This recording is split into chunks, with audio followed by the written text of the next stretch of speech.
chào tất cả các bạn đã quay trở lại với kênh của Văn Hồng Vlog và mình là Văn Hồng Lazada. Hôm nay chúng ta tiếp tục review các cái sản phẩm trên sàn thương mại điện tử Shopee. Ở đây mình có một cái kiện hàng mới về của Shopee, đó là cái ắc quy cho xe máy. Hôm nay chúng ta cùng review thử xem là một cái ắc quy mua trên Shopee trên mạng thì nó sẽ như thế nào.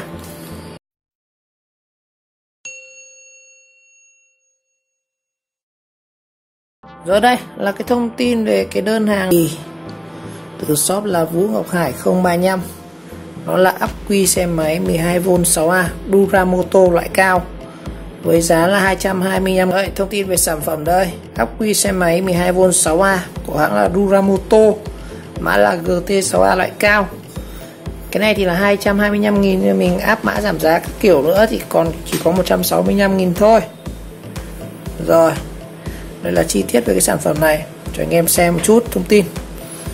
Ắc quy xe máy 12 Duramoto bảo hành 6 tháng. Một chút thông tin về cái sản phẩm này nhá. Cái này thì dùng được, đây là GT6A, tức là loại 5A cao, dùng cho xe Rim, Sirius, Jupiter. GT6A mình có thể dùng cho Honda thì có Super Rim Deluxe, Super Rim Service, Future 110, Way Alpha đi đầu thôi, Way Alpha Service. Con này chắc là Airblade à. Yamaha thì dùng cho rất nhiều loại như là Taurus SR, Sirius cái gì ấy. Cái này thì mình đang dùng một con Honda Super Rim của Việt Nam. Đấy, thế thôi. Thông số của nó đây nhiều lắm anh ạ. Cỡ là 11269 105. Con này thì công suất là 12V 6A, xuất xứ Việt Nam. Đó. Cũng có một số lưu ý khi mua này là chúng ta sẽ phải kiểm tra xem là xe các bạn dùng loại ắc quy nào, tháo ra xem biết được. Rồi, giờ mình sẽ bóc ra thử nhá. Rồi đây, kiện hàng đây. Có băng dính của gia hàng tiết kiệm nhưng mình nhận từ bên JHN anh em ạ. Đây này. Đây.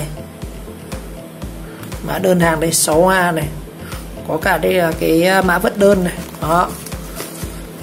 Không thấy giá tiền ghi trên này anh em ạ. Bây giờ mình sẽ bóc ra nhá.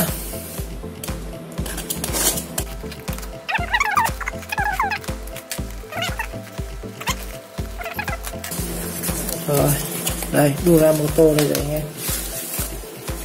Đó. Trong vẫn dán băng dính của gia hàng tiết kiệm này. Xem thử xem nha. Rồi, Duramoto Advance GT6A Japan này. Cái này sản xuất ở đây có cả tiếng Việt anh em. Cái này sản xuất ở Việt Nam, ở Yên Dũng Bắc Giang đấy, thị trấn Đình Chám. Này lại 6A nhá. Đó.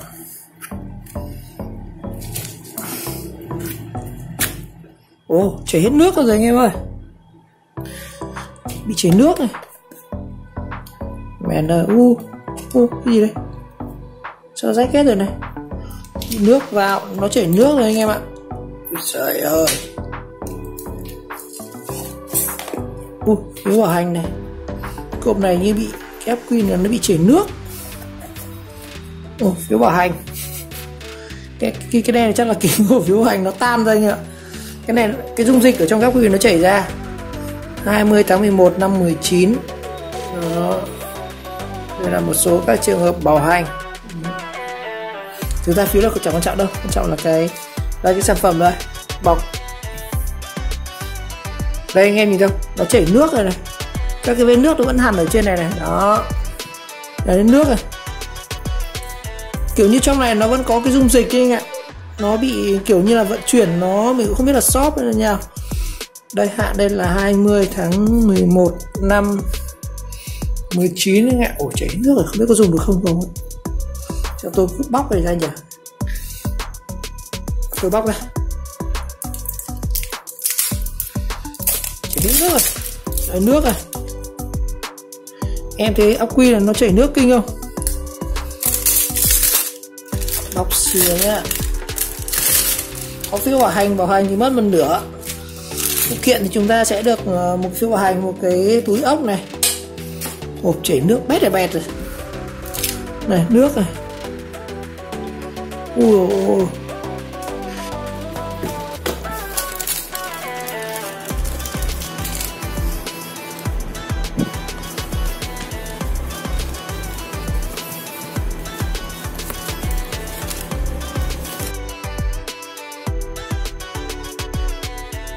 vệt này lúc đầu mình nhìn mình tưởng nước anh em ạ, nhưng hóa ra không phải, nó là cái chắc là cái nhựa, cái keo của cái cực đấy, nên là mình lau không hết, cứ tưởng nó chảy nước, nhưng cái vệt này nó là cái vệt của cái cực ắc quy anh em ạ. Nó dò từ cái kẽ này anh em này. Đây, cái kẽ này. Rồi, bây giờ mình sẽ đo thử nhá, xem nó còn bao nhiêu điện. Mới thì nó phải có tầm 15V anh em ạ. Cực này là cực âm này, dương này.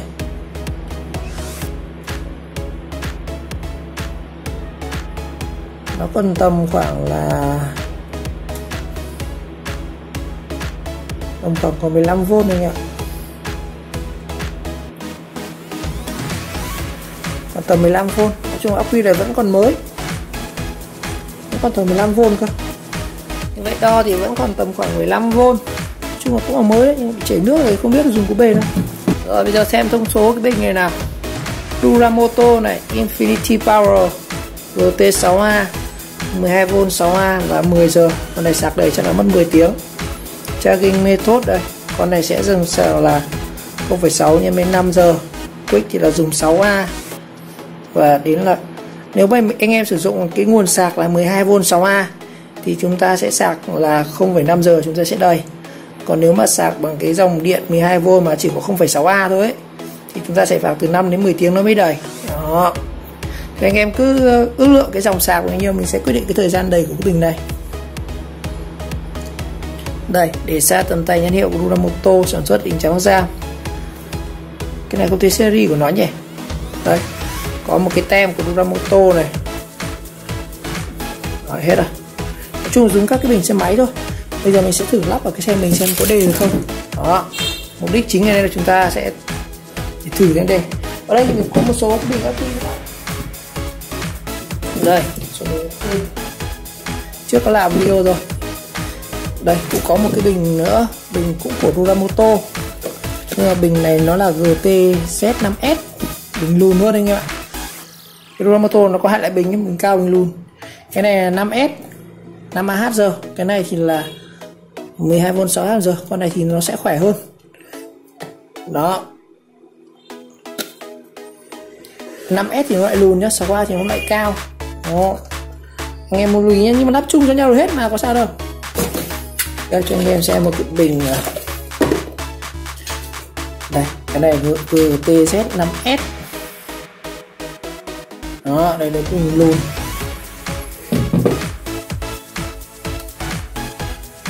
Thằng bình lùn thì cực của nó sẽ là cực vuông, còn cái thằng bình dài thì cực của nó sẽ là cái hình này, hình tiết diện này, khác nhau một chút. Bình này thì 25/6 năm 19, bình này thì là 20/1 năm 19, cùng lô cả. Bây giờ mình sẽ thử lắp vào xe máy xem có đề được không đã, còn nếu mà không được mình sẽ yêu cầu đổi. Đó. Giờ đây mình sẽ thay cho con Super Rim này. Con này mình còn đang đây, mình tháo sẵn hết các thứ rồi để cho cái việc thay cho nó nhanh.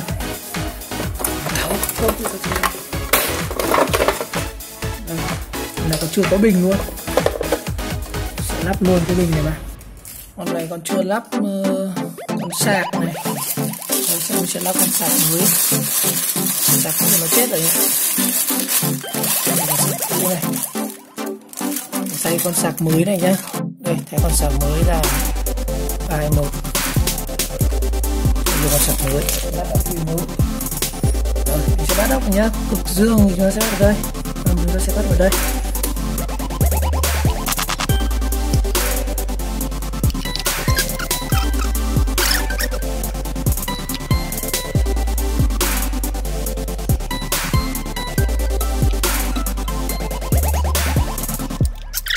Con sạc mới này, ắc quy mới, ấn tạm vào đây.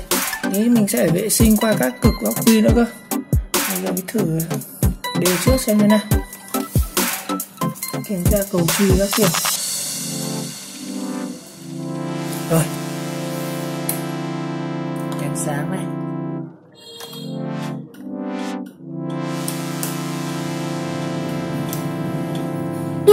con to, đề thử. Được anh ạ. chung đều được. Ngon. Nó chỉ hơi ướt thôi. Bây giờ mình sẽ vệ sinh qua các cái chân cực này để cho nó đỡ bị rỉ.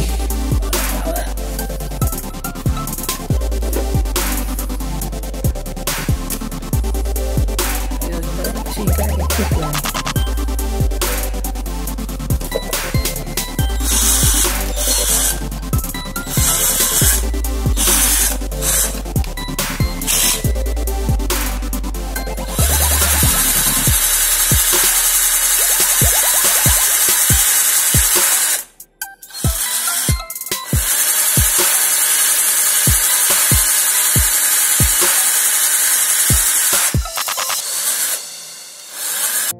Rồi, như vậy ngày hôm nay thì mình đã thay xong cái ắc quy cho cái con GT6A này rồi. Dùng ok, thử tiếp các thứ, đèn coi các thứ đều được. Để cho anh em nhé. Ok, ngon lành cái nào. Vệ sinh hết các cực, đóng vào hộp rồi.